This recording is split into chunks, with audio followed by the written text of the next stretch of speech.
정당성의 논점에서 일단은 리더로서의 규범적인 정당성 한 가지, 두 번째로는 국가 전략적으로의 정당성이 있는데 이 결과적으로서 이 국가 전략으로서 정당성은 확보할 수 있다고 말씀해 주셨으면 그렇다면 과연 리더로서의 규범적 정당성도 과연 이 선조의 태도로 봤을 때 정당성을 확보할 수 있다고 보십니까? 선조가 파천을 한 것은 목숨 보전을 위한 정치적인 선택이었으며 명에게 파병을 요청한 것은 외교적으로 합당한 선택이었습니다.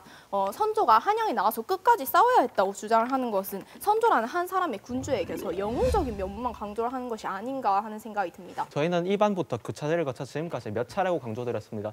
선조가 파천 자체를 해선 안 됐고 한양에 앉아 죽음을 기다려야 했다고 말씀드린 건 아닙니다. 선조의 파천 자체를 불가피했다는 것은 저희가 계속 인정하고 있습니다. 단지 그 불가피함이 정당성과 직결되지 않는다는 것을 강조하는 거죠. 그 점에 대해서 반박해 주시기 바라고. 선조의 행위가 부도덕했다고 자꾸 말씀을 하시는데 저는 아까 사료를 통해서 선조가 임진왜란의 파천 기간 동안 계속해서 근황병을 불러 모으려고 노력하고 각각의 왕자들을 각각의 지역으로 파견해서 민심을 달래는 역할을 하고 여러 가지 신하들과 함께 경연을 멈추지 말라고 이르면서 계속해서 인심을 돌보려는 노력을 했다고 말씀드렸습니다. 이러한 사료가 존재하는데 선조의 행위가 부도덕했다는 것을 어떻게 증명하십니까? 인심을 고려하고 무기를 제조하거나 전쟁에 대해 대비를 하는 것은 왕으로서의 최소한의 기본입니다. 그렇다면 제가 질문 드리겠습니다.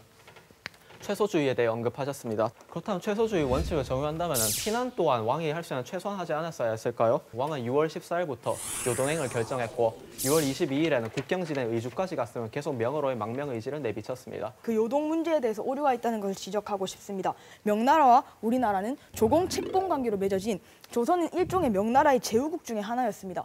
명나라 입장에서 생각을 했을 때 선조가 자꾸 요동행을 피력한다는 것은 명나라로 전선이 확대될 수 있는 그런 위험성을 피력할 수 있는 것이었습니다. 이 요동 피력이 있고 난 이틀 뒤에 명나라는 2,000명의 지원병을 파견을 해줍니다. 이 선조의 행동이 정치적인 책략이었다는 것이 명나라의 원군 파병으로 인해서 증명되는 것입니다. 그게 선조의 파천입니다. 명나라가 도와주는 될 수 있겠지만 선조가 자기 자식 파천한 이유가 됩니다. 왕인 선조가 그때 당시 우리나라 명과의 관계는 여기에 대해서 크게 중요하지 않다고 생각하는 것이, 물론 그 당시 명이 우리에게 제후국이었고 우방이었다라는 것 정도는 전쟁에 영향을 미칠 수 있는 요소이지 선조의 파천에 대해서 그것이 중요한 요소인가에 대해 의문이 듭니다. 명의 관계를 어떻게 색도를 맥락을 무시할 수가 있어? 맥락을 무시하는 게... 선조가 최대한 자신의 여력으로 전쟁을 막아보려 했다든가 하는 노력이 보이지 않고 명으로 파천을 했다는 그것이 문제가 된다는 것이죠. 명과의 조선과의 관계는 여기에 대해서 논점을 일탈한 것이 아닌지 의심됩니다.